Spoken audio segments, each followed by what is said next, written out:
Hello, everyone, and welcome to DroneNation episode 23 tonight. We're going to call this the Drone of the Year continuation here. We're still trying to figure out what the best drone of 2020 is. And in a few minutes, we're going to have our polling expert, Johnny Drone Flyer, join us to get you up on the latest poll results over at the DroneNation Facebook page, where the official polling station or voting booth of the contest. So, with no further ado, I would like to welcome my co-host and good friend, Marcus Crawford. How are you tonight, Marcus? You know, Ron, you and I talked before the show. I'm mad tonight, but it has nothing to do with drones. It was a beautiful blue sky, perfect day to be flying a drone. It was cold in Idaho today, but it was a nice blue sky day. Would have been a great time to go out and fly drones, but I was sitting at home waiting for the window installers to install some windows in my house, and they never showed up. So I'm mad. George is angry, the old Seinfeld reference or whatever. Yeah. George is angry. But because it would have been just such a beautiful day to fly a drone, and I'd so rather have been out flying a drone. Marcus, I should have got you a seat on the Grumpy Vlogger show tonight. Yeah, that would have fit. Yeah. So, well, I'm sorry to hear that you were denied your First Amendment right to fly your drone today by the window installers. Yeah. But, hopefully you have even better weather coming at you. Well, tomorrow, you're probably going to have to wait for those installers on the reschedule. But I wish I knew. I was just discussing that with my wife because tomorrow is going to be a really nice day, and I've got 3 batteries charged up for the Mini 2. It's going to be tough to keep me here, Ron. Is it going to be a good day to fly, as our friend Bill, the drone reviewer, would say? It's going to be another blue sky day. Well, I hope everything works out. I hope either they schedule it for Wednesday or something, or they come early in the morning, or whatever works best for you. But anyhow, I'm going to give you folks a teaser here. At about the 9:30 hour, we're going to have maybe a couple guys join us from that great meetup in South Florida this past weekend. Ray Kelly organized sort of a spin up south there, and he had Matt Cundiff, Old Guy in a Drone, and Ken H. How do you say Ken's last name? Ken Bro, don't quote me on that. We'll ask Ray when he comes on, but stay tuned. Captain Ray, he's back in the green room right now, enjoying the shrimp platter, and he's having probably some cocktails back there. So and some of Susan's famous guacamole, and of course the guacamole. Just don't eat too much, Ray. We want you to get to the show. But anyhow, a couple of quick news stories, and I want to go over a couple. Marcus has done a couple of reviews recently. Want to cover here. I just saw today that the ban on Chinese drones was rejected by the NDAA, and I'm not sure what the acronym's for, but they were going to ban all government and like first responder sales to Chinese drones, particularly DJI, as the drones that we're kind of focused on, and that ban will not happen according to this article I read today. So that could be good news and bad news depending on what your view on the subject is. And then real quickly, the Drone DJ ran a big article on a new DJI FPV drone. The rumors really are continuing, and there was a short video of it in flight that was released in the last couple of days. It only runs like a minute or so, and it's been all over the place on YouTube and Facebook. So anyhow, rumors are still rampant there on that FPV drone. Mark, do you have any comments on any of these top news stories here? Well, I was just right before the show. I was reading that article about drones, and it's the National Defense Authorization Act. Well, thank you. Is what they're talking about. That sounds impressive. Yeah, it does, doesn't it? So here was even a little bit more disturbing is the way the thing read is that it couldn't even have any. It doesn't say China. It just says foreign entities. So that covers a lot, right? And what product is it that you ever buy in I would say in including a drone like the Skydio 2, which we know was designed and built in the United States, but it says that it could not have that it includes flight controllers, radios, core processors, printed circuit boards, cameras or gimbals? Well, there's so much of that electronic stuff. I was thinking about processors and chips in particular that, probably most of them come from overseas. So I'm glad that cooler heads prevailed. And so yeah, I mean that was very, like you said, that was a sweeping array of devices, and I don't really have a, I understand we need to be secure, but I don't know if we're taking it too far. I mean, that's a topic for debate. Well, it's hard for us to know as laymen, Ron. I mean, that's something that really takes experts to really know exactly. But it sure seemed like this particular situation was in such a broad stroke that it didn't seem to make much sense. Yeah, I mean, not getting too technical, but you would think somebody would be able to, what do you call it, re-engineer a DJI drone by taking the whole thing apart, checking every little part and chip in it, and then also checking the software to see if it was even possible or to send some kind of sensitive information back to servers in China. So you think they would get this would have already been, discovered and fully vetted? Because how hard it is to give a drone to a bunch of engineers and have them take it all apart and analyze the part and the software. Well, Ron, so just think about the good old iPhone right here that's made in China. Yep.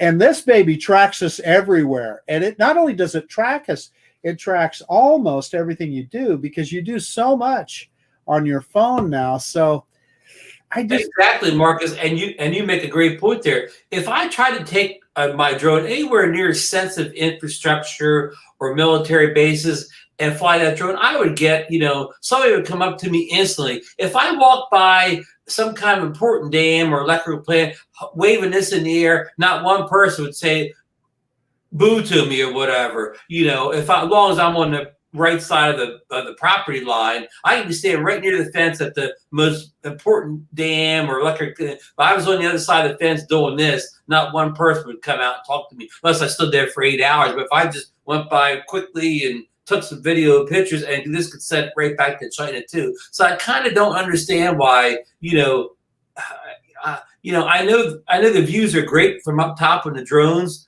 but I don't know, How many times does somebody in China want to see my videos of Heroes Park, right? That's kind of, that's kind of what it boils down to. Now, what we have to do is we have to, I think, trust our intelligence officials that know more about it than we do. It's their job to know, to maybe make those kind of I mean, these laws we're trying to be put in place by politicians and not government agents is what I gather. Right. Yeah. I don't want to say that to fact, but anyways, we go round and round that subject forever. But I'm kind of glad to see cooler heads prevail right now until they actually find instances of it really happening. Yeah. So, and then I'm all for it. So, real quickly here before we bring Johnny in for the review of the great Drone of the Year contest, Marcus, you did a review of I'm going to say an affordable option to the OM4 gimbal in your channel. Yeah. Let me grab it. Didn't you? Yeah. Let me. You got some good results from it too, right? You know what? For the money, listen, it's the Hohem iSteady X, and it folds up and you twist this little guy. And what I like about it, Ron, is that you can lock these axes in place so that when you're mounting the drone, when you're mounting your phone, it's not flopping all over the place. And I don't want to say that it is as good or better than the OM4, because it's not. But for the money, it's about a third the price. And it works well, and it has got some of those other cool features. Now, I understand this is not a drone, but I think most of us that have drones use these kind of devices, when we're making our videos. You need that B-roll, Marcus. You absolutely do need that B-roll. So anyway, it turned out okay. $55. I mean, geez. And how do you pronounce the name of that? Hokum? Hohem, Hohem. Hohem. So I just pronounced it Hohem. Right. You have anything new coming in on the channel or videos coming up on some new products in the near future? Well, funny you should mention that. I have coming in, Ron, and you don't even know about this one. And you and I talk all the time. In the dark. Yeah. So are you familiar with the, I don't know if it's pronounced U-Pair or Up Air 2? Up Air 2, yes. Yeah, Up Air 2, ultrasonic, 5.8 gigahertz. It's got a 1 kilometer range. They say it's 3D. It's got 3 cameras on the gimbal. So I believe they are just 3 cameras with 3 different resolutions. But I'll know more about it when it shows up. But if you look at it, it looks like a Phantom style drone. It's not foldable. It's about the size of a Phantom. So, it's just something different. Yeah, and the Up Air people have been around for years now. I think our friend Brian Singleton reviewed both the Up Air 1 and 2, and I know there's been a few mixed results, but I think it's over the years it's been a good value for the money. It's it's been an affordable drone, but it offers the gimbal and a better camera. Yeah, and so this one is just under $400. But if it works as advertised, I would say it's probably worth it. And there's some cases where having those big landing gear and stuff on a drone are kind of handy. For instance, you fly at the beach. If you're landing in the grass or like at the beach, like you're talking about, it does keep all the camera and motors and everything up above the fray. So so you don't have to worry so much about forgetting your landing pad or. Yeah. So it's not cutting edge, but it's something fun to try out. And then, as you know, I just published a video, did the latest firmware update on the FIMI X8 SE, where they ostensibly improved the GPS. And the flight before that, I did have the GPS drop out a few times. This last flight, although it's in a different place, I had no problems with GPS. The other thing they said they improved on was the white balance. Oh, I got to be honest with you, Ron. It was a camera firmware update for that.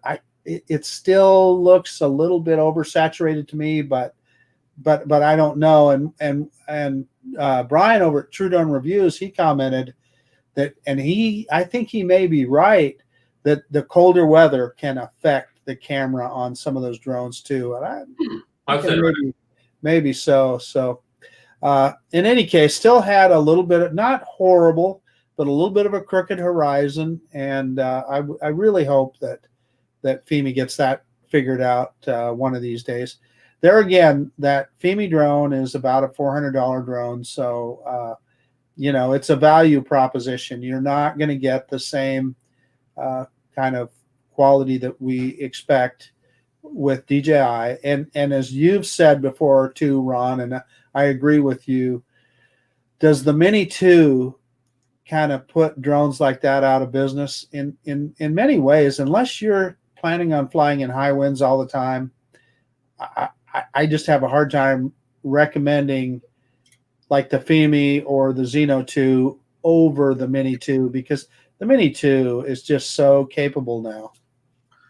Yeah, all I can say is I hope Hubson and FIMI are back at the drawing board now, looking to make either a substantial leap in the quality of the drone or figuring out how they can make a big price cut to undersell like if these drones were $100 cheaper than the Mini 2, that could make them a contender. Or if they, if they up their game, especially, I think both of them, their big lacking is their cameras. Their cameras are just subpar compared to what the Mini 2 is. And you know what? We're spoiled. When we look at the quality of our DJI cameras, and then we fly those other drones, it really does spoil you. It just doesn't look good. Hey, speaking of that, before we move on, Eric Rose, who I don't think he's in here, I haven't seen him yet tonight. He's from the Bahamas. He posted a video today in DroneNation of the new Xiaomi Diva drone. A Spanish drone reviewer had in his hands, and he kind of put it through his paces, kind of a long video. Now, my high school Spanish is a little rough, so I wasn't picking up much of the verbal review of it, but you could see the video quality look, maybe a little bit better than the Hubsan or Fimi in it. So I put the link in the description for this show tonight. So if you want to go down and grab the link, that's in the footnotes of the thing. So that's in there. Now, I guess we're going to bring in Johnny Drone Fly here. Johnny's been monitoring this, these results over at the DroneNation Facebook page. The votes have been coming in fast and furious, and I just pinned it back to the top of the page again because as Johnny told me, it kind of got to the bottom. We pinned it back to the top. I'm going to let Johnny give you the results, but unfortunately, folks, we got a little bit of what do you call it? You call it a runaway, Marcus, or what do you call that in political terms? And I'd say a landslide. I think what I'd call it. But I don't want to steal any Johnny's thunder. So with no further ado, all the way from the heart of the South in Louisiana, here is Johnny Drone Flyer. Hey Ron, hey Marcus, how y'all doing tonight? We're doing very good here. Great show. We got a lot of people in the chat there. The vote. We y'all started it. I think Ron put it up last week, and I guess he's going to continue it through. Through the end of the year. And I'm sure that Christmas, the vote could change a little bit, but we're going to kind of do it a little different tonight. Kind of go from the bottom and work our way up so we can build that excitement. The Power Egg and the V-Copter. I will say that those two did not get any votes. Although Lauren Dollar in the chat said he wanted to vote for the V-Copter. So, but, I think Lauren flew to CS last year. I think the original Dobo put a video up yesterday or the day before talking about the kind of 3 worst drones. And I think that V-Copter was mentioned a couple times in his last video. Then moving on up, we got the Xeno Pro has 1 vote. The Mavic Mini, and this is kind of a surprise, although I know, we moved on since November. And it's got 1 vote so far. Is that the original Mini? That's the original Mini, yes. Yeah. The original, that was released last November. The Xeno 2 Plus has got 2 votes. The FEMI 2020, the SE 2020 has 3 votes. And it had 2 in the chat, if you see it, and somebody voted, just added it to the bottom of the page. So I did count that. And the Mini 2 and the FEMI are tied with 3 votes apiece. Moving on up to Skydio. 3 votes. 3 votes, yeah. The Skydio 2 has 4 votes. Yeah. And that's Marcus's there. And the Evo 2 got 6 votes. So that drone's got a few votes. Moving up. Yeah, and it's actually tied with the Xeno 2 for 6 votes. And then, of course, like y'all just said, a landslide. We're not going to call it a runaway. The Mavic Air 2 has got 44 votes. And even though this vote is official, we talked about it the other day. I had to bring in some helping hands to help me count. The vote total was so big on Air 2, I had to bring in a couple of friends to help me count the vote. And I got my shoes off, my socks off, so I'm using those 10 too. But, I don't know about y'all, but what do y'all think about that Mini 2 just getting 3 votes? I mean, is that kind of a surprise? That's a shocker. Yeah. That is a shocker. Yeah, I thought there'd be everybody has it, but I think Johnny, the problem is everybody that has the Mini 2 also has the Air 2. I think it's a numbers game. Yeah, I think, and it hadn't had enough units, so possibly maybe at Christmas it could pick up a few votes. But yeah, it's but the Air 2, 44 votes. I mean, if we added up everything else, it would still only be 12, 20, 24 votes. It'd still be leading by 20. And even, we may have had a few mail-in ballots. We might even have a few dead people vote. But, hey, it's still official as of now. Maybe we can get a couple electoral votes going, too. Yeah. Well, it's one California and Florida, so, hey. Yeah, but Bill, the drone reviewers guy sent in his electoral vote. Hey, now, all joking aside, I think the real battle here, I'm going to call the race over already. The real battle is for second, right, Johnny? Yeah. Yes, the Evo 2 and the Xeno 2 are actually tied, and the Skydio 2 has 4. So those 3 drones, anybody could probably win that. I'm kind of surprised. At the Zeno 2. The Zeno 2 is the dark horse, isn't it? Yeah, he is the dark horse. Yeah. You know what region his support came from, Johnny? Did the South support the Zeno 2? I don't know. I would say probably the middle part of the United States. Oh, okay. They got more room to land there. It needs a little bit more room than the other couple drones to land. It needs a Snake River Canyon to pin that landing point down. Yeah. The first time I landed it wasn't good for a driveway in a city. I could tell you. Boy, you did have we all had that rocky first landing when that thing. Remember, Johnny, it did want to come down for you. Well, and then when it did come down, it wouldn't stop running. Yeah.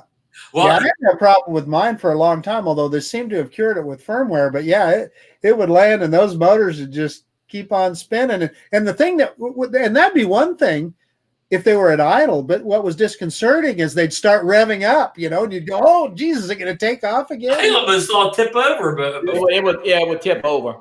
Yeah. But a lot of people, that FEMI and I think the FEMI and the Zeno 2 are 2 great mid-price drones, and Marcus, he does reviews on them, and I think, you can't go wrong with the price of those drones. The FEMI, I know, y'all know I sold mine, and the only thing I couldn't get past was a Horizon, but Here's what I'll say about both of those drones is that they are fast, powerful drones, and they got good controls on them. They control really well. They've got good range. I know some people have had issues with the FEMI, but for the most part, I'm going to say they definitely have pretty good range, and they fly well. And both of them have different issues with the camera. They're just a step down from what we're used to with DJI. And that's probably the best way to describe it. And like we just said a minute ago, gosh, with the Mini 2 now that's really stepped up his game, unless you're going to be flying in really high winds all the time, I just don't know why you wouldn't buy the Mini 2. Yeah. I think everybody agrees on that. Even the Mini 1 is still, the original Mini is still a great drone for the price, A lot of people don't have a problem, with the wind. I think if you do live on a coast, or if you bring it down to, a windy environment, and there's some places that's, a lot, on the coast, I know it's always a little more windy. I know when we go down to the beach there, it's, I did bring the Mini the last time I went. I couldn't get it up, but, I could have brought the Zeno 2. Don't say that in public.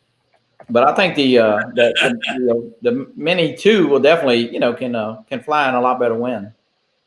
Hey, sorry to interrupt. I see our good friend Al Duran in the chat here under the name Duranify. Al's agreed to come on the show next week, so that'll be Monday, 12/14. So come in. We're going to catch up with what Al's been up to lately. He always has some good adventures to tell about. So that's the programming note for last week. And to kind of wrap this drone voting section up, if anybody wants to be an advocate for some of the drones that aren't doing too well, and say you want to come on and represent the FEMI X8 or the Mini 2 or any of the drones that need some help.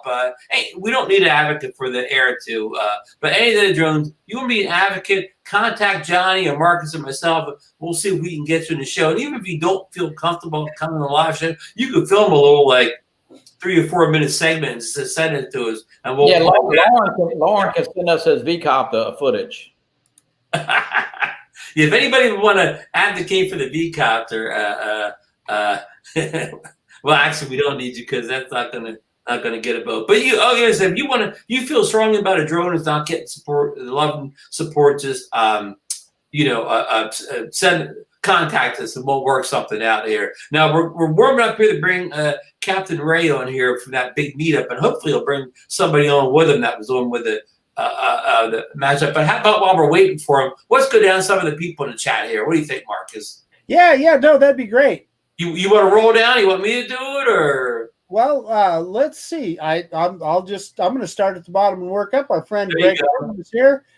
Sean Oz, Sam Burns, of course. Bill at Coast to Coast Drones, Agent K, welcome. Hey, Ray Kelly is in the chat there, and The world famous Mr. John Coopy is in the chat, as well as Michael Blade. Fly Zone Drone Quadcopters is always welcome. And Recovery One Drone is here. Sunrise Water Media. Intel Maxell Multi-Rotors, welcome in. FS, I don't know, something. I think that's DeMarco. Yeah, No, I'm kidding, DeMarco. Welcome. The great DeMarco Moore. And Michael Wright and our friend from the Great White North up in Calgary, Alberta, Canada, Lauren Donauer is here. Hey, Matt Cundiff is in the chat. He's part of that Florida spin-up crew. And Treetop Flyer is here. Have I missed anybody, Ron? Bob Casey is here. Dr. Ted Bowman's in the house. Oh, yeah. How could I forget? And Dr. Ted. I want to shout out Dr. Ted's recent video where he flew at a different part of the Snake River, Marcus did, and Marcus usually does, and he had a great video of this water coming right out the side of the mountain or whatever. It was fantastic. So big shout out to Dr. Ted. The aquifer just in that area, I'm trying to remember. God, I wish I could remember the name of it. There's a name for that Idaho aquifer, and it just shoots right out of the side of the cliffs of the Snake River Canyon and into the Snake River. And I want to welcome Arizona Drone Dude popped in. Oh, very good. Very good. Hey, Ron, are we going to take a minute and talk about the rumors about DJI's potential new drone? We talked a little bit about the game show. Let's get Captain Ray in here, and then we'll do a kind of roundup at the end, because that's the conversation that'll never end, Marcus. That's true. So, okay, with no further ado, all the way from sunny Florida, and I say sunny Florida, but Ray and them look kind of pretty bundled up in their meetup videos. A lot of hoodies going on there. But with no further ado, from sunny southern Florida, Captain Ray Kelly. Welcome, Ray. Hey, Ron, how you doing? Marcus, Johnny, everybody doing? In the chat. I tell you, we had a great time at the meetup, the Jensen Beach meetup. It was a pleasure meeting Ken Huffbauer and Matt Kundus and Mitch, the old guy in a drone. He was there too. Matt actually brought his wife and children, and they had a great time with us too. So really a great time. What I want to know, Ray, is did you take a turn at that FPV drone? No, I didn't. I'm still nervous about flying those things. and chances are, if Mitch would have let me fly it, it would have ended up in the Indian River Lagoon. So, no. One of these days I'll try it, though. Well, you've had some. We all had a good time, and it was so nice spending time with them. It did. It looked like a great meetup. It looked like a little chilly out there, though, for South Florida. Yeah, it was a little chilly, but again, chilly, in the 60s. I had my shorts on. I did wear a little light windbreaker, but Matt's kids, the 3 girls, they were in the water swimming. That's true. So, and Ken Hupper, I don't know if he's in the chat. I didn't see his name, but he brought down a barbecue and some hot dogs and some sausage and bratwurst, and he's quite the chef. He really put on a nice barbecue for us all. And we're already planning another one, by the way. And there's an open invitation to everybody. How much are tickets, Ray? Yeah, I tell you, you could charge admission, but we just had a great time. We really did. And I think we're looking at maybe March. We'll have another one in March. Further north, though.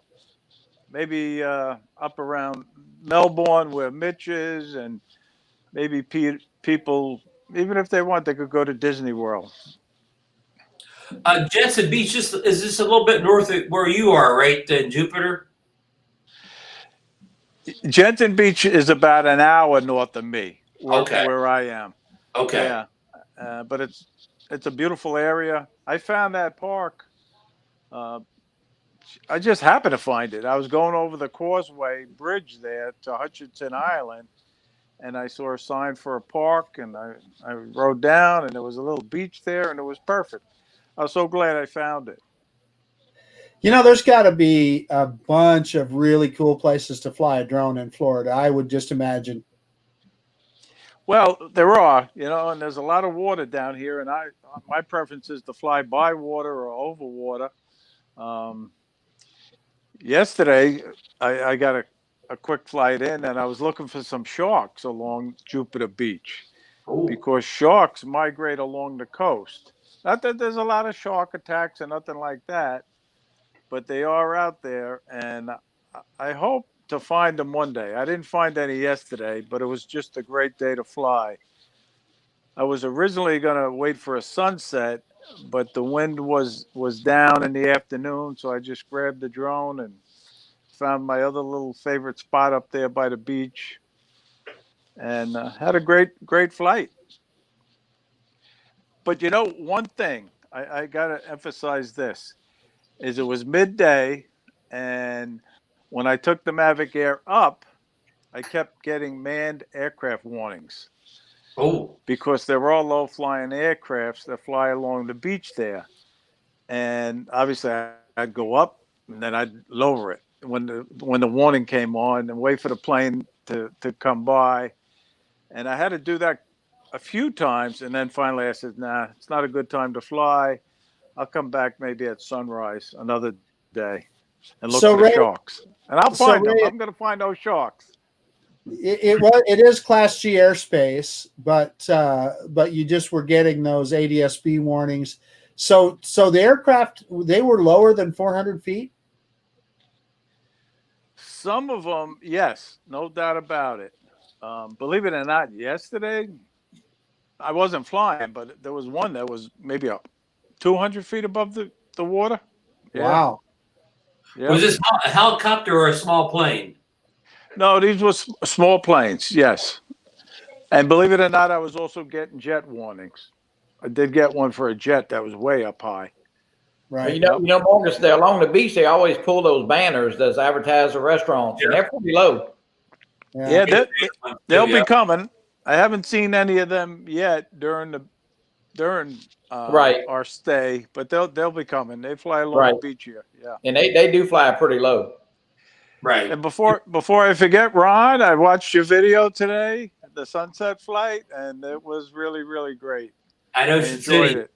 Thank you, Ray. That was the very first flight with the Mini 2 before I had my little mishap, and that was at the day after I got it. Well, actually, the day I got it, because I was away for a couple of days. I had to get it from my neighbors. They took it in for me. But speaking of aircraft, did you see almost the first 30 seconds of the video? I'm kind of just hovering about 50 feet off the beach, and that helicopter kind of goes flying by over the ocean. I saw that. I was over the beach, so it didn't matter. And I was. You saw how low I was. That person that down the ground wasn't that far away. That helicopter, I think that was a Coast Guard helicopter. Yeah, no, I saw it. I picked up, and again, you just never know. You got to be careful when you're by the beaches. You really do. Yeah. So does the Air 2 show helicopters too coming in? Okay. Yeah, it would, sure. Yeah. So unless it's military, most militaries don't have their ADBS turned on. Yeah, I was flying out at one of my favorite spots out there at the dedication point at the Snake River Canyon here. Not recently, I think I had I had the Mavic Air 2, and a military Black Hawk came over. I mean, just right where I was, right over the top of my head, and he was pretty low. Now I'm quite sure he was more than 400 feet up there, but he was low enough to get your attention. But nothing showed up on ADS-B, and he was hauling the mail too. I don't know how fast those Blackhawks go, but it was moving right along.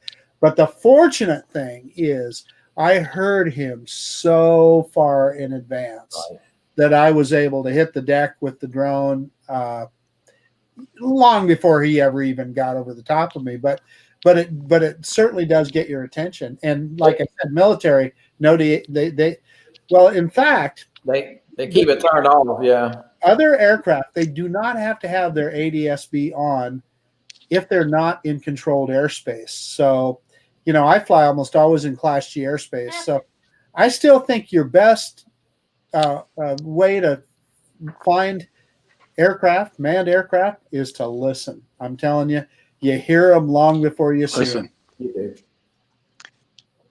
Absolutely. Yep, that's for sure. You do. No doubt about it. It's scary, though. It is scary. They fly some Black Hawks anyway. out here. You can hear them. Yeah. Hey, Ron. I want to say hello to Lauren. I see he's in the chat. Greg Pip is in here I now. also want to apologize to the Grumpy Vlogger. Hello, the Grumpy Vlogger, Lloyd, because my son was on the phone. I had to talk to him. He was calling from California. Okay. Hey, Ron, I got a question for you. Yes. So you brought it up that you were flying your Mini 2, and before that whole incident, what's the status with DJI on that? I'm sure they've been in touch with you. Well, they've received the drone, and they're still examining the case. So hopefully I'll hear something soon. Oh, that's interesting because that's been at least a couple weeks, hasn't it, Ron? Right. I don't know my dates. I'm so darn busy. I have to go look at the. I know it's been a while ago, but I shot so many flights with the darn Mini 2 that I cannot get it for another month, and I still have videos to post on it. Right on. In comparison, Morgan's got his pretty quick, real quick.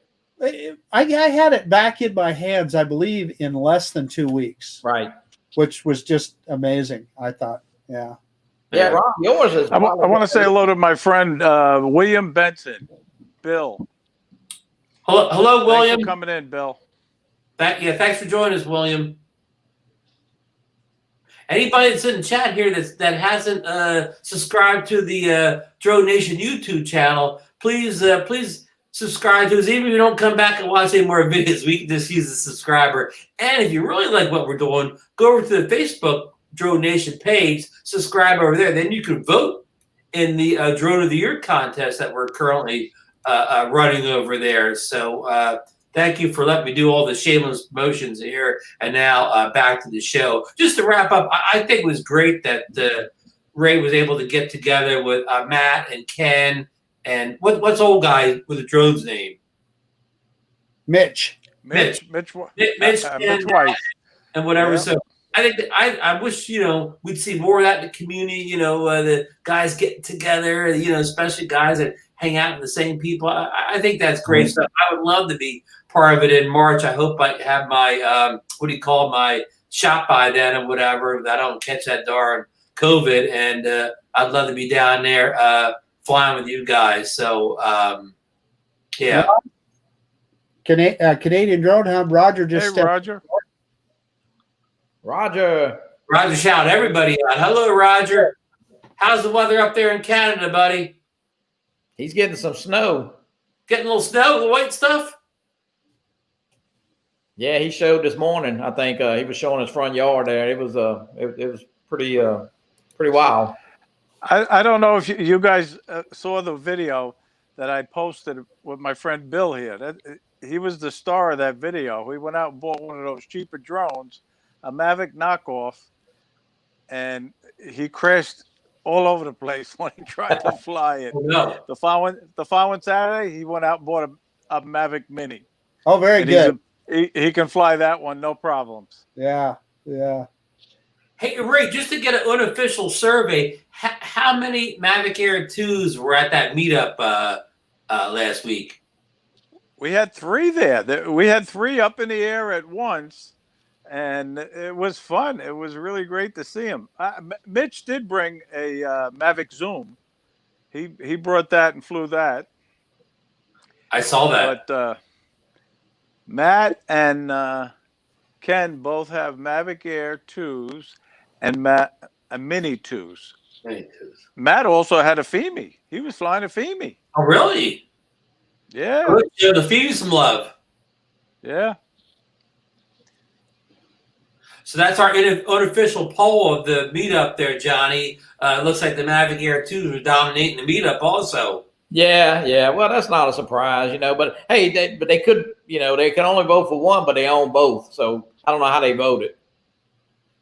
Evidently, they voted for the Air too. I agree. Oh, we got Scott Nadeau all the way from Minnesota in here with us now. He may have a little white stuff up there in Minnesota also. I'm sure. So Marcus, I don't know, Ron, with the I know we thought to talk a little bit about the new FPV drone. You might as well open a can of worms up now here, Johnny, because we won't stop talking about it for the rest of the show. So go ahead, Johnny. Unrelease the Kraken. Well, hey, we were talking a little bit about it. I'm not really interested in FPV, but I have been watching. Bill Thomas has been sending me a couple links of some I guess some budget type, to get in, and I would have to go through John Coopy's boot camp that Ron, I think Ron tried to go through. It's a tough boot camp. Yeah, couldn't cut the mustard. So Marcus, what do you think? Well, I'll tell you. So, before Marcus says what he thinks, you brought up Bill Thomas. I want to shout out Bill Thomas over at Coast to Coast Drones on Drone Therapy this weekend. We have Sean, I forget Sean's last name, Geek Spawn, coming on with us Wednesday night at 8:30. Sean, what is Sean's last name? If you hadn't said that, I'd have been able to tell you. I can't remember. Geek Spawn at 8:30 p.m. Eastern Standard Time. Drone Therapy with Bill Thomas, John Coopy, myself, and Sean, and who knows, could be a cast of thousands on there. So, Marcus, back to our regular scheduled programming. You were going to pontificate on the little DJI. The DJI FPV drone even has a name now, but I forget. It's got a name now. Oh, really? People call it the Explorer. I'm making that up. They call it some kind of name now. It's got a one-word name. It looks like a Super Spark. Yeah. Oh, hey, Michael Blade. Thanks, Sean Hickey. Sean Hickey. Hey, so, Yep. John Coopy's going to kill me, but I'm just telling you, like those regular FPV drones, it's just more than I want to take on, right? I mean, because not only do you have to learn how to fly the thing, you have to learn how to tune it, how to repair it, and all that. And it's just more than I think what an old dude like me wants to mess around with. Now, what I really like about FPV, and particularly now these cinematic FPV, I mean, they're getting those cameras and the stabilization on those FPV drones now that, wow, do they look amazing. So that interests me, right? And then the speed. So that's what I just think is phenomenal about those drones, the speed and the maneuverability. Now, like I saw DeMarco say in the chat, hey, for a dude like me, what I want to be able to do is let go of the sticks, and if I think I'm going to get in trouble, and the drone will hover, come to a stop and hover. That's kind of a big deal to me. I'll never be a full acro flyer. It just won't happen. And in fact, how do we know how we're going to deal with those goggles and everything? I've never tried them. I guarantee you, I know I'll have to be sitting down to do it. I know for sure there's no way I could stand up and do that. So my plan is, it really looks like a promising product for the tiny little bit that we know about it right now. I want to let it come out. I want to see what it is. I want to educate myself and see a bunch of reviews. Now, would I pay $2,000 for that drone? Nope. If it's closer to $1,000 and it has the features that I think a guy like me might like, I'm in.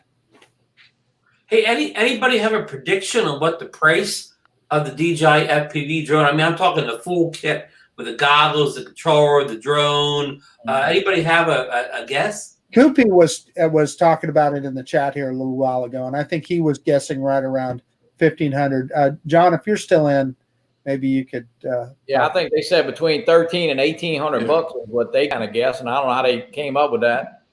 Hey, I want to welcome Sailor Steve from the Jersey Shore join us in the chat, and Agent A's in here also. Sean Osguest, $1,200. Yeah, Saul says 8, 12. Yeah, I heard 1,200 to 15 is what I heard. Marcus, But maybe we Agent could John A Cooper is to saying fly it. We could 850. stand next to him and just watch him fly it. Well, yeah. I listen. I'm a drone fanatic, and so you guys have already seen anything new or anything different that comes up. I just like to experience it and try it out. So, as long as it's not something that I thought I would crash into a tree the first time I took it up, man, I'm in. Yeah, I agree. I mean, it definitely looks. I mean, when you see the video from the FPV stuff, and it is incredible. It's a whole different view, and I'm sure that it's hey, it's definitely different for sure. Yeah. When they put the GoPro cameras on these FPV drones, you can get nice clear video, and I really appreciate that when they're zipping around and you got nice clear video.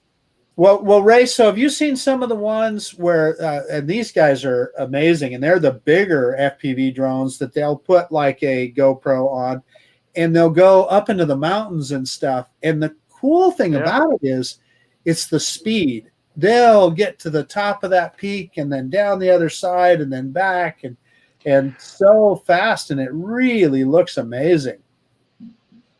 I don't know. It is. Hey, Ron, see if you could post Sam Burns' comment there. Yeah, he's got the inside track usually $14.99. He says. I'll go back and find. Here we go. Well, he says no. For the kit. Yeah, he says FPV is like riding a roller coaster naked, whereas the camera drones are like riding to church with your grandma. Yeah. Well, let me say this. So Ron, you've got the Parrot Anafi. So if you put the Parrot Anafi in racing mode, I don't know if you've ever done that, Ron.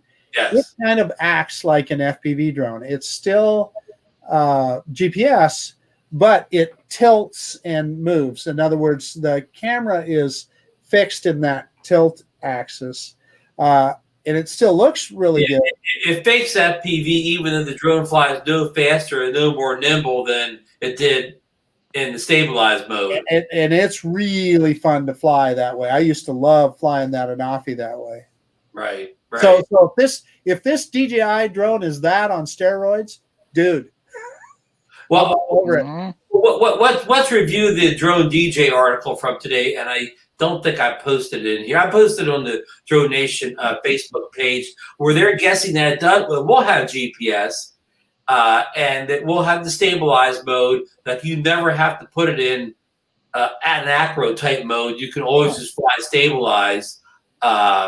And I don't know what the benefits would be to that, except that you have the goggles that come with it that are going to have a good image transmission to the back from the drone to the goggles. Now, I wonder, Marcus, if they would put like OcuSync 2 in this drone that would have a great flying range, and we should get away from this range stuff, or a great connection signal around. Yeah, knowing DJI, even if it's Wi-Fi, it'll be tremendous. Solid, just like the original Mini. So I think the connection is the last thing we'll work at. I see some Sam Burns is talking about the adjustable camera angle, which if you look at that some of those schematics that showed up of that device, of being able to move that camera up and down. So I don't know if that's a way to keep the camera level when the drone pitches forward. There's been a lot of speculation about that, which would be tremendous in an FPV drone. In other words, when you really pitch the drone forward, that it keeps the camera pointed forward would be amazing. Well, Marcus, we're going to bring an FPV expert in to maybe answer some of these questions for us. With no further ado, all the way from the middle of the country somewhere, John Coopy. Hey, what's going on, guys? John, what are you doing now? What is going on? I hear the FPV discussion is in the air. By 4 camera guys. Yeah, I mean, DJI has really gotten, I think the camera bird side into it, whereas you guys, I don't think would have even been thinking about trying it before.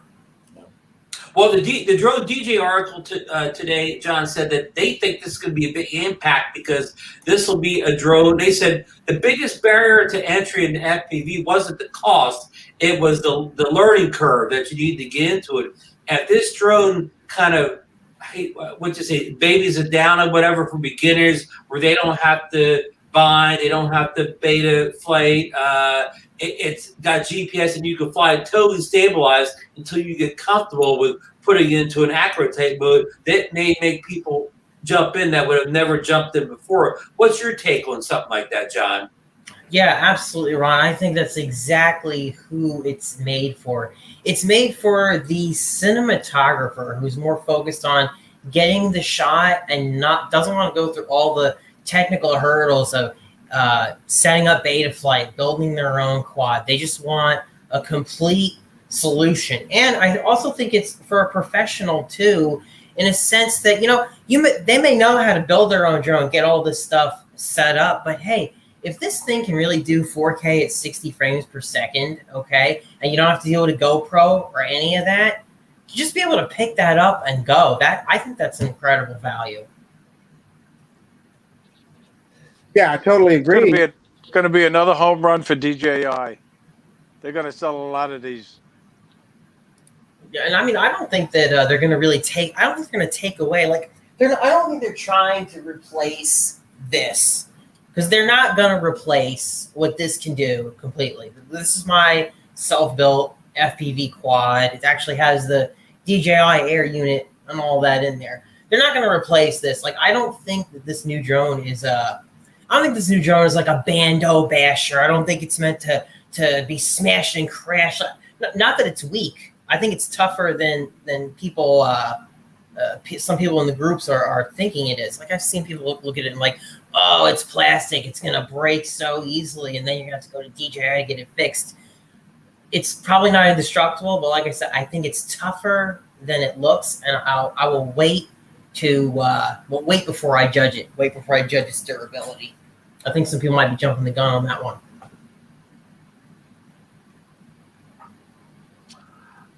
Yeah, thank you. This is, I mean, the rumors are really heating up here. The rumors are, there was even a leaked footage. There was only about a minute or two of footage of somebody flying the DJI FPV drone. It has a name already, and I forget what people call it. But it was kind of not that great a video. Somebody's flying it low to the ground. We didn't see the actual footage from the camera, of course.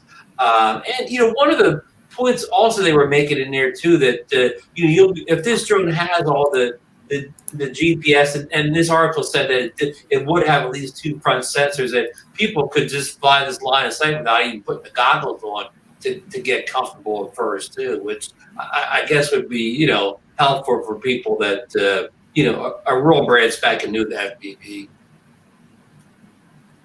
Yeah, and that sounds like a great feature to have too, because then it can kind of dual as a stabilized camera bird that you can fly line of sight if you want to get some footage that way. So John, one thing. I want to see. Go ahead, Ray. I want to see when Marcus gets it and he goes to the Snake River Canyon with it. That's going to be a fun flight. Oh, Dude, yeah. I'll send it. I will. First flight. Boom. Over the canyon. John, any kind of guess on what kind of range do you think this thing will have as far as the distance? So with the standard DJI goggles, I believe that people are already getting 5 kilometers or something like that. I think with the last update, maybe we went to 8 or 10. So, I mean, it should at least get that. And that's what we have off of the V1 DJI FPV goggle and air unit setup. Whether this new drone has something in it that can go even farther, I mean, I'm not sure. It flies for 20 minutes, supposedly. That's what the rumor is. So if it can fly that long, I wouldn't be surprised to see some decent range out of this guy. Yeah, and the thing is, with that kind of a drone, how much range do you need? I mean, so as I've told you before, John, really get a kick out of those guys to take it up in the mountains and the canyon to be a perfect spot for that. Going in the canyon and then flying up the wall of the canyon and so forth would be really cool. But you really are not going to need a whole ton of range for some of that kind of stuff. But you will want a good, very strong, reliable signal. Yep. That's what the range is all about for me too. When I see that a drone can go X amount of feet in an open space, that gives me an idea of just how much penetration it's going to have in an area to bust around objects and all that. So like, and I know Sean Oz will appreciate this. That's our biggest complaint with the Skydio too. It just does so many cool things, but that controller, I don't care that it'd go out a mile. But you do want it to have some penetration through trees and stuff, and it just simply doesn't. And that's one of the biggest downfalls of that drone. Yeah, So John, if you did crash this drone, I mean, would it be any type of module, or I mean, what does it look like? So I mean, yeah, Sean, I knew somebody was going to say that. I knew it. I just knew. I knew it. It came out, and I'm like, yeah, someone make fun of that. So you know what? We haven't seen how this thing all gets put together, but I think it wouldn't make any sense if DJI did not make it a modular style replacement system where I'm pretty sure each and every arm will be replaceable. Maybe the whole arm component will include the ESC, and then the motor will plug in. We haven't seen just how modular this thing is when it comes to replacements, but I think it's going to be a lot more serviceable in the field and on site compared to the camera birds, because I'd be shocked if they made this with the idea that it's not going to ever crash. Right. I'm sure they thought of that. I'm sure they thought of it. And the fixes are going to have to be simple. Totally agree. That makes sense. Yeah. And that camera is going to have to be pretty stout too. And obviously it's going to be, I presume, electronic image stabilization in conjunction with that ability to keep the camera level. But you will not have a fragile gimbal hanging off the thing. Right, exactly. And I mean, like, again, I think this is more geared toward, I think this thing is going to be really geared more toward professionals, where let's say the thing does crash and you break a motor or an arm. You want to be able to have a pit stop on that thing. You want to be able to swap the arm out, put a new one on, put a new motor in, and be just ready to go and put it back in the air again. And it should like self-heal per se. There shouldn't be a question of, well, let me make sure that ESC is running the right firmware compared to all the other ones. Because like right now, I've got this drone, for example, but if I was out in the field and one of these ESCs failed, I need to have my soldering iron with me. I would need to have all that crap with me. And I can tell you the firmware on all these ESCs, I've got some in a box, but the firmware is not up to date. So I would need to be near a computer, update that firmware before I even started flying this thing again. I mean, so a replacement is not always super easy. And I envision them making that just completely solid for people. Well, I want to expand on a point that you just made, John, is what it's going to be. There's a number of independent filmmakers now that don't have a lot of high budgets for whatever it is that they're doing. And this thing could really be a game changer for them to get some of those kind of crane shots and expansive things that, film companies hire a helicopter to do. Independent filmmakers will be able to do with this drone. So I think it probably is going to be really a boon to a lot of those kind of people. And what will really be cool is we'll get to see a lot of that stuff on YouTube, which is going to be awesome. And John, I think the most shocking thing to people that are in FPV, I hate the word shocking, strong word, but you just showed those drones you held up. They're kind of mostly shells, but the DJI FPV drone will be encased in plastic like us camera bird drones are used to, where it's fully encased in plastic and you have no ability to touch any of the inner parts without doing a lot of disassembly. Is that do you think that'll be kind of throw people off, John? I don't know, because I like I said, I think this thing is going to be more put together like a puzzle on site, whereas it's not. I don't know if it's really going to necessarily need the openness that like this thing has. If I'm understanding your question right, Ron. Yeah. It's going to go more together like a puzzle, and that might mean that you might spend a little more to repair something, because there might be more pieces that are all one unit. Like, I don't know if they're gonna. I would hope that they would make a way to replace just a motor, but maybe the entire arm will just be an entire unit, all one thing. And if you replace the arm, you replace the motor. That would be a waste of money, in my opinion, waste of money and resources. But they may decide to make a compromise between ease of repairability versus saving money. I really don't know what they would do with that. I'm pretty sure that the motors will probably be interchangeable. I think that would be stupid, but we don't know. We don't know the extent of its modularity yet. John, Bill Thomas is asking, what kind of transmission signal will it have? I mean, what do you think? That's a good question, Bill. So, I mean, we talked about that earlier. At the very least, we know that it's going to have whatever we have right now with the version 1 DJI, where you can get a 50 megabit video stream to your goggles in 720p. So at least we know that, and it can go 5 to 10 kilometers. So we at least know it's going to be that good. Could we see a new transmission system? Maybe. That's really up in the air. I don't know. I really, really don't know. Well, so I'll throw a serious question at you, John. So you think that it will be that old guys like myself and Ron and Johnny and Ray with a drone like that could ever learn to fly acro? Yeah, absolutely. See, with a lot of practice. Yes, I think you guys underestimate yourselves. I feel like it's easy to look at the videos by the Rotor Riot pilots where they're just flipping around, buzzing around like all crazy. The FPV is whatever you want it to be. If you want to do a slow cruise or a slow dive, you can do that.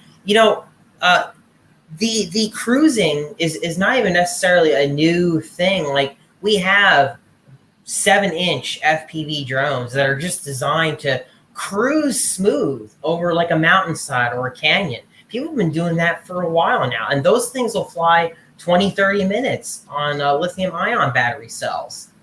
So I mean, and that's just a smooth cruise. FPV is whatever you want it to be. It can be a hardcore freestyle, or it can just be gentle cruising. It's not a we see the more extreme part of FPV. That's what I was going to ask you, John. Can you fly slow with FPV drone? Yes, and you kind of answered the question. Okay. Yeah, absolutely. And flying slow creates some awesome video. I mean, if you're going all over the place, it's going to make some people dizzy. I was under the assumption that you can never fly slow because that's all you see is the speed. No, you can fly as slow as you can. Honestly, fly as slow as you want, and for some models, you want to fly slower. You don't want to fly full tilt on the throttle. Hey, John. I didn't realize that neither. I thought you always had to fly it fast. Yeah. Zip around, do spins and twirls. Nope, it's whatever you want. That's good to know, John. Yep, it's whatever you want it to be. And I would even recommend that anybody that gets this thing they should just start in acro. I'm assuming it's going to have acro mode. If it doesn't, that would just be like, what are they doing? But yeah, Sandbirds is saying to start and stay with acro. I can envision some GPS pilots just getting into stability mode and flying it that way. But if you just go out into a wide open spot, turn on acro, and just cruise, you guys know how to fly drones. No, that won't happen. And if there's a switch, if there's a bailout switch, which I expect there to be a bailout switch, where if you get into a weird situation, I guarantee, at least if DJI is thinking right, you'll be able to flip that switch, it should right itself, and then it'll just come back home, right? If this thing is rumored to have a GPS and all this stuff on it, I expect there to be a bailout thing, which is something we don't have on these. We really don't have it. And even though Betaflight allows for a GPS, it doesn't work the way that you would expect it to work on like a DJI quad. So these drones, even though you can put a GPS on them, it doesn't behave the way that, you know, we all think of return to home with our DJI stuff. So if DJI has a GPS on there and has that switch to come home, to bail out of a situation, I think that's going to get a lot of people into it. And it should give you guys confidence to just go to Acro and just do some circles. Just do some circles for a little while. And if you get in trouble, bail yourself out. Makes sense. And look, Sean Oz just said he did 2 days in stability mode. I know he's talking about, he has the Tiny Hawk, one of the little whoop kind of things, and he was in stability mode on something like this, and then he switched to Acro. He actually found it to be easier because in the goggles, what is stability mode? It stabilizes you. So you're constantly being fought. The flight controller is fighting you to level the drone. With Acro, that's it. You're smooth. Your ride is smooth. Greg Pittman's saying it's all throttle management. Yeah, it is. It's all throttle management. Well, there you go, Marcus. You're going to go ahead and get it. Well, I want to listen. So I guarantee it's not going to be a drone that I'm just going to push the button on the day that it's introduced. I am looking forward to seeing the videos of the people that have them in advance, Right. and see what they would do with it. But even more so, seeing maybe the not so professionals get a hold of it and see what they can do with it. And then, yeah, if it looks good, man, I'm all in. I love drones and I'm into that kind of stuff. So. Hide Marcus's buy button. Yeah. Hey, well, DJI did look. They got 4 camera guys talking about FPV. They doing just exactly what they want to do. Yeah. Well, Sean Oz is in the chat here, and it kind of reminded me of one thing. So the day that the Mavic Air 2 was introduced, I don't think Sean was going to buy one, but there was all that excitement that day of introduction, right? He hit the buy button. So you never know. I could get wrapped up in that and just go, I gotta have it. Yep. Mm-hmm. It's funny. You want your channel to blow up, buy one. That's what Coach says. It looks like DeMarcus says, "Count me in." He learned to fly on his Bugs 3. Yeah, well, which is what he needed. Yeah. He'll bail out in the Bugs 3, huh, John? Yeah, there's no bailout on that, Ron. You know that. I better go get my Bugs. There's a Bug 6 out, the one that Ryan Duvall sent. Yeah. I better get that thing out and fly it a little bit. Yeah. So, John, price point you're thinking in that $1,200 range, somewhere up in there? Or? Oh, you asked me what I think about the price? Yeah. Yeah. So, okay, the way I look at it is this: the goggles by themselves, DJI sells them for $529. Okay, and the current DJI transmitter, the one that looks like a Phantom controller that goes with the FPV system, if you decide to use their controller, they want $300 for that. Okay. So if we go by those pricing guidelines, we're already looking at somewhere for 800 something for the goggles and the controller. I can't see that being much different with this FPV thing. Now, how much money does that leave for us for a drone? I'm saying minimum for this Fly More or the Fly More bundle, I think it's going to be like $1,500 USD. That's what I'm thinking. I think drone by itself is probably going to be, I don't know, maybe drone by itself with controller would probably be like 1,000, maybe 1,100. I don't know. So will you be able to fly that new drone with a controller you already have? No, you'd have to buy the DJI one. I do not think it will be interchangeable. But it might work with your goggles, right? Your DJI goggles. I'm hoping it will work with what we know at this time as the version 1 of the DJI goggles. I'm hoping that it will. But If it Don, doesn't- if you buy the complete kit, you know, the drone, the goggles, and the controller, do you believe when you open the box up, you won't have to do anything but turn everything on and all be pre-bound? Yes. Yeah. Yes, absolutely. Absolutely, Ron. That's what DJI does. They just make it all work. Okay. Now you guys are gonna laugh at this, but I've won a drone from Kelly Shores and Ready Set Drone, and it's a Bugs 8 Pro. And to be honest with you, I'm afraid to fly it because I know I'm gonna crash it, and I don't want to crash it. Well, you know what they say in FPV, Ron, right? If you're not crashing, you're not flying, right? Ron That's knows right. that. And John, the Bugs 8 Pro, is that one of the ones where you can fly that in acro? So I know they made. I had a Bugs 8, and I think the Bugs 8, the original, you couldn't. I think the Pro you can. Okay. And from what I've been told, Yeah. it's pretty scary. It says you can. Yep. Yeah, but the Bugs 8 though. See, the Bugs 8 would scare me even if I was flying it. You know why? Because the thing is plastic. It's all plastic. If it's not like very tough plastic. If it crashes, you're probably gonna break it. Right. Especially on the right angle. John, So you I have hear you. I'm going to get this thing out because it's been a while since I've had it out. It's a pretty drone. It's got a nice red color. I loved it as a line of sight flyer when I had mine before I gave it away. I loved it to just sit and cruise. It was great line of sight. Hey, John, remember when people got the Bugs 3 Mini at first and it had an acro mode and everybody that flipped their acro crashed it, broke it? Yes. Yeah, and Ron, I got to experience that when I went to my friend Ryan's house, RD's Reviews. I went to his house one summer, and he let me fly his Mini, and oh my goodness, in acro mode, that thing just flies weird, okay? It flies really weird. I almost landed it in his pool.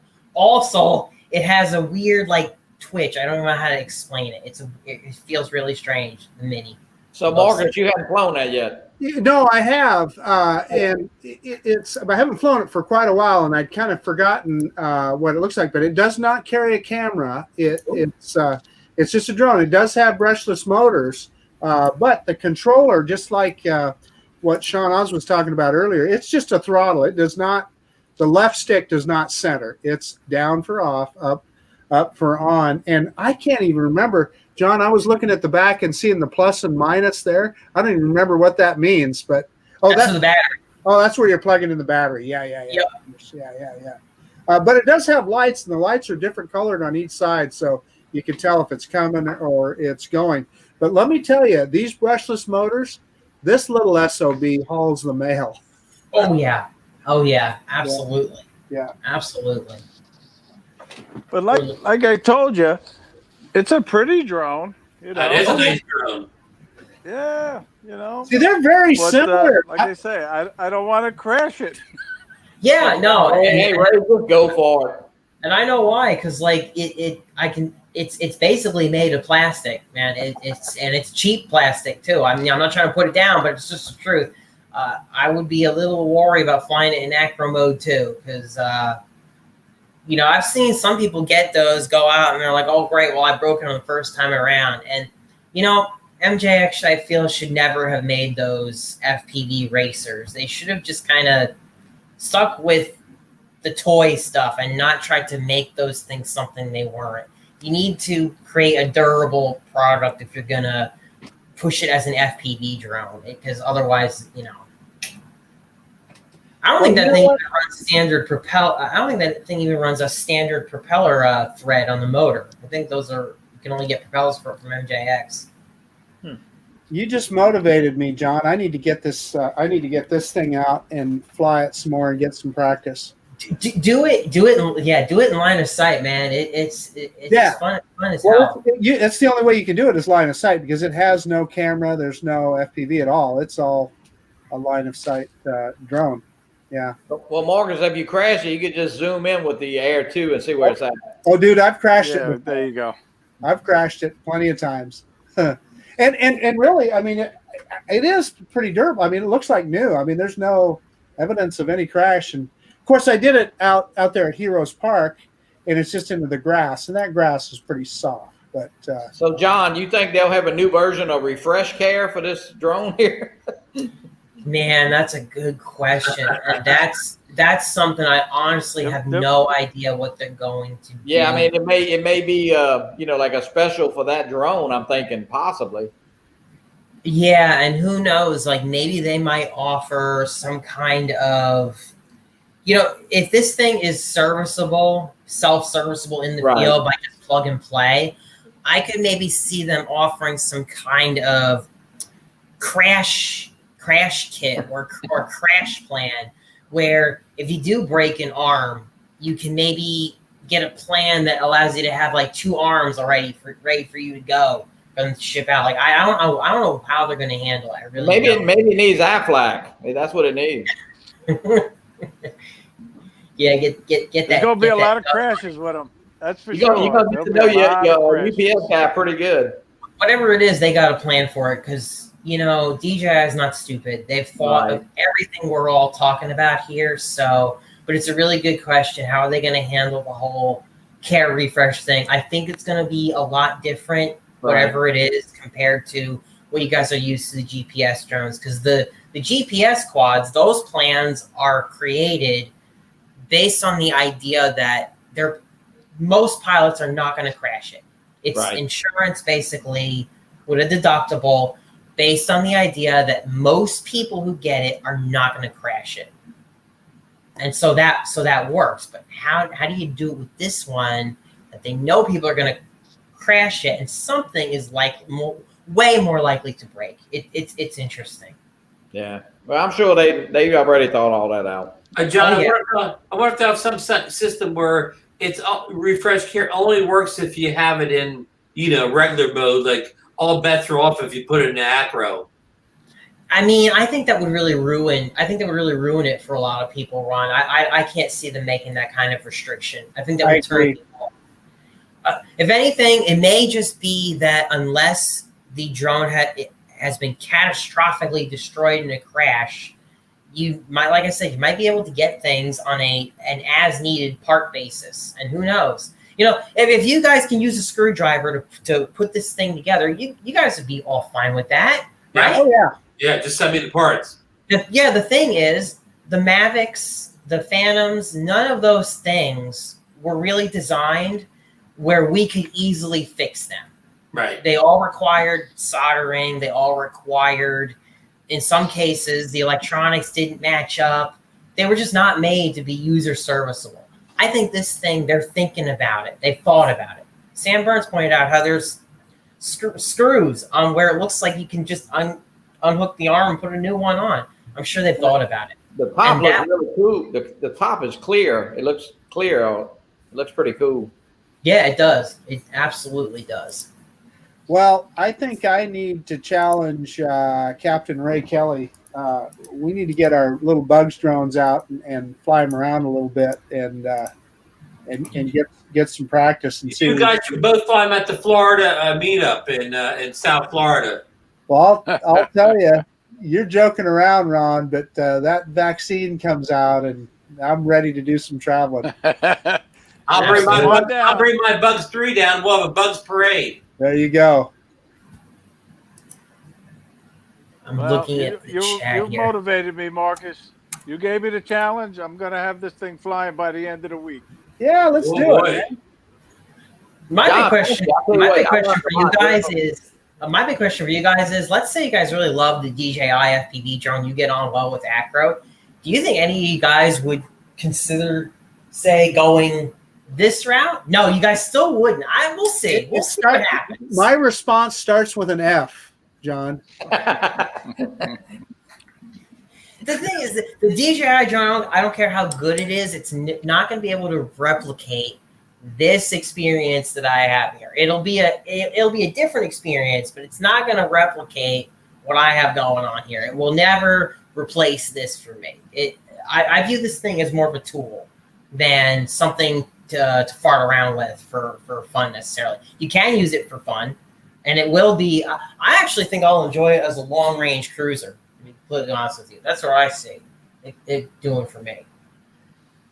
Well, and that's kind of what I think would be really cool about it, John. Like I said, to be able to cruise down the side of that canyon wall in the Snake River Canyon, or we got plenty of mountains around here. Go up in the mountains and find a nice ridge and just go all the way up a ridge. I think that'd be cool.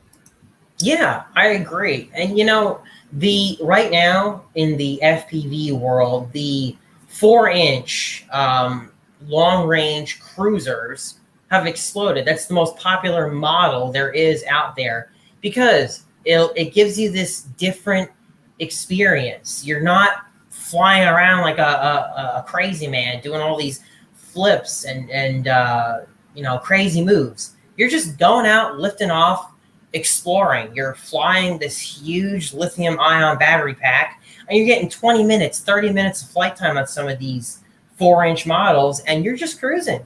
You're not going crazy, and that's exactly the type of flying you want to do.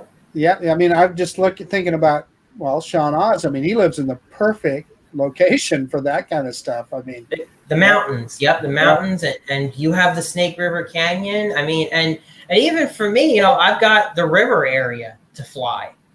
That would be perfect. John, does the wind affect the FPV drones like it does the camera drones? Yes. It does. Yes, it absolutely does. But the FPV drones can cut through the wind a little bit better. Mitch, the old guy in a drone, when he took out his FPV drone, he was very, very concerned about the wind. The wind. And when he went up, he was very, very nervous. And he was watching the drone to make sure he could handle it, and it was handling it. I was surprised that it handled the wind so well. And Mitch, but again, I guess it was a 5-inch type homemade, quad. Yeah. I believe he's a very experienced pilot, isn't he, John? Yeah, I mean these things will cut through the wind a lot better than some of the off-the-shelf camera bird stuff, but you still feel it. You will still feel it. So John, will this get more people into the FPV? Would you do? I mean, after they buy this big drone like that, or the new FPV system, will they want to build something like you flying right there, or will they just be satisfied? I don't know. It's really going to depend. I think it's going to depend on the person's personality. If they're the kind of person that likes to tinker with other things, I think that if they like the DJI FPV drone, now they've got goggles, they've got a controller. I'm guessing they'll be able to go out and buy an air unit. I could see them updating the air unit to work with that controller, okay, because we already have a controller that works with it. They've got goggles and a controller. If they're the kind of person that likes to tinker, they may say, hey, I want to build one of these now. Right. Well, it really depends on the personality. Hey, we had Sam Burns in the chat here. He was trying to get the 70 subscribers. If he got the 70, he could buy a new FPV drone, his wife said. So I think he's there now, but just in case anybody in there and you're not already subscribed to Sam Burns, go over there and I just checking, Ron. He's officially at 72. All right. Wow. Congratulations, Sam. Congratulations, man. And Sergio just got home. He said, what's up, guys? We're talking DJI FPV drone right now, Sergio.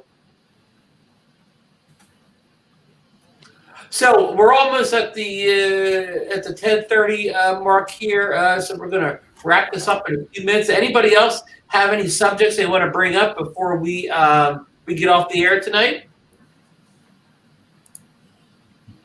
No, I think we're good. We covered everything? We're good. Yep. Yeah, I learned a lot about FPV. Thank you, John. Yes. Thank you guys for having me. I'm glad. I find the FPV interesting. Yeah, I mean, I never thought you could fly slow. Yeah, it's whatever you want it to be, and I'm glad the DJI is doing this. I don't think it's a bad thing for the hobby. On the other side of the spectrum, I'm seeing so much hate for this new drone, and I think that's sad. I think it's going to bring new pilots into the hobby. I think it's going to get more people involved in FPV, and that can only be a good thing. That can only be a good thing, I think, because FPV is such a small market. Like, it really is. It's a small market. Right. And the bigger it is, the better it is for developers, manufacturers, all that stuff. But if you think about all the new drones that came out last year and close to the end of this year, they're kind of right in they're doing it right, because I just don't think there'll be a lot of new drones coming out in 2021. So they're gonna sell some of those drones early in the quarter. Of course, you know that if this drone comes out, this FPV drone from DJI, and it's successful, there won't be too long before people will be copying it. Who knows? Even budget companies like Feeney and Hubson may be making their own, DJI style FPV drones go in the future. So, like John said, it can be real interesting if this makes an impact, how it'll affect the market at large, especially from the people that will try to copy it. I'm not arguing. John, a big thing is good. One thing I want to say, John, is thanks for the encouragement. I need a lot of encouragement. and my thing is, I'm so scared. I don't want to embarrass myself, or obviously crash a drone or somebody else's drone if they let you try it. But I guess that's what you got to do. You got to try it. Yeah, you have to give it a try. You just have to give it a try. And I'm glad that I'm glad that DJI has given you guys the courage to give this a try, because it's really an amazing part of the hobby. It really is. Hey, I'm all about the speed, brother. Marcus is going to fly. Ted Bowman had said earlier, Marcus. Ted Bowman had said earlier that's like a Corvette with drones. Perfect. I'm in. Marcus, you could be the first guy to have it and the first guy to send it back to DJI. Well, I hope that's not the case, Johnny, but a couple people in the chat have been joking about Best Buy. Marcus, why don't you wander into your Best Buy? Maybe it'll be sitting on the shelf there tomorrow and be put out early or whatever. Yeah, you never know. Yeah, that's not my joke. They've been making that in the chat all night. To your point, Ron, this is I'm charging batteries right now, so that's kind of what I'm hoping to do tomorrow. Well, I hope you get out there. So, folks, I want to thank everybody for joining us in the chat there today. We've had a lot of our names that people, our friends who join us every week. Thanks for the support. Thanks for Sean, Bill Thomas for really contributing a lot to the chat tonight. Fly Zone was very active. A lot of people were very active. Michael Wright, I want to shout him out. He's talking about us older guys, and we had just a great group. And I really want to thank our guest tonight, John Cooper, who came in last year. That when we started turning this into FPV conversation, we kind of don't know what we're talking about. So John came in and helped us navigate those rocky waters of the FPV conversation and provide some insights. So thanks a lot, John, for joining us on the last minute. And Ray Kelly, thanks for coming on for the second straight week. I mean, you had that great meetup and your video. I linked. If anybody hasn't seen Ray's video, I put it in the comments or the what do you call the bottom of the thing for the videos. The link's in there for Ray's video for the big meetup at Jensen Beach, Florida. And Johnny, I want to thank Johnny for staying on top of the Drone of the Year poll here. He's been doing a great job. And John, I want to get you haven't been on the show since the start of this Drone of the Year thing. Can you want to give like an electoral vote or something like that for your camera Drone of the Year, John? Oh my God, I think I said in the chat earlier. It's Mavic Air 2. Oh, okay. Absolutely. Yep.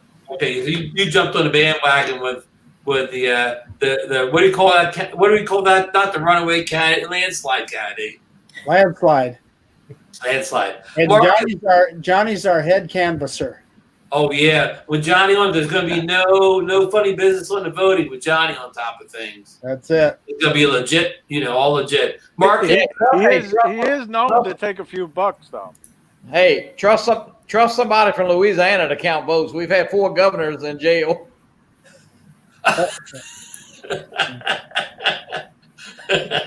Well, I hope they have to do too hard a time.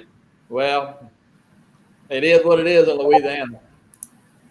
So, Marcus, you have any final thoughts for the good folk out there? Hey, other than listen, I have to say it. That COVID-19 is just raging right now. So everybody, please be careful. And our hospitals are getting overwhelmed. So, just be careful and stay safe. And you know what? A really good safe hobby is flying drones, because you're out there in the fresh air. So get those drones out and go flying and have fun, everybody. Absolutely. When you're indoors, don't forget your mask. I got my mask right here. There you go. Hey, and real I fast, like that. I like that mask. I forgot. I thought you would. I see Sergio Michael in there. Are they doing the show Friday night? Are you on this week, Johnny? Yeah, Friday at 8 p.m. Central. I think it's they're gonna do that. I think it'll be the sixth time. I Posted it in the chat. Yep. It's okay, great. And Ray and Johnny, are you still doing your Sunday show? Yeah, we did it yesterday for the second time. We're gonna do it Sunday at 3 o'clock, and we're gonna have who do we have? Jim Boyd and Brian from TDR Drones. Oh wow, well, I get a big star there. We love Brian. Sorry, You Mr. had to pay him a lot of money. Oh, I'm sure you do. Sorry, I missed the show yesterday. I was busy watching an Eagles game, which I should have watched your show instead. Yeah, I want to say, hey, Ron, thank you. It was a great show tonight. I mean, it's always a good show, but man, it was really good tonight. That I think everybody learned a lot about the. I know, sometimes I'll kind of get about the FPV. I'm not really excited, but John cleared up a lot of stuff tonight. Thanks for saying that, Johnny. It'll be a little something extra to check this week. Thanks for saying that. Now remember, these are all rumors. We don't know anything for sure, but Right. I'm hoping it's going to work the way I think it's going to work. Hey, well, we're old guys. We like rumors. We like to tell how it was. And remember, John's still under NDA, so he can't say. Right. And I'm just jealous of his hair. He's got that good hair. That's yep. All right, everybody. I tell you, I wish John would just reach behind him and show us this drone, because I know he's got it. He's got it right there. Ray, don't get John in trouble with DJI now. You don't want to go there. He's got a DNA, right, Ron? DNA. You want. John's got it. You don't want to get what do you call it? A legal suit against them for revealing the details there. But anyhow. Have a good week. It's almost holiday now, so I know you got to get out there and do your shopping or shop online this year. It's safe or whatever. And, be safe. And we will see you next Monday. Al Duran will join us, and I'm sure he will have some great stories. And that's it, folks. Don't forget, tomorrow night, Bill Drone Reviewer, and then the Philly Drone and Ron show right after at 9. So, good night. All right. Thank you.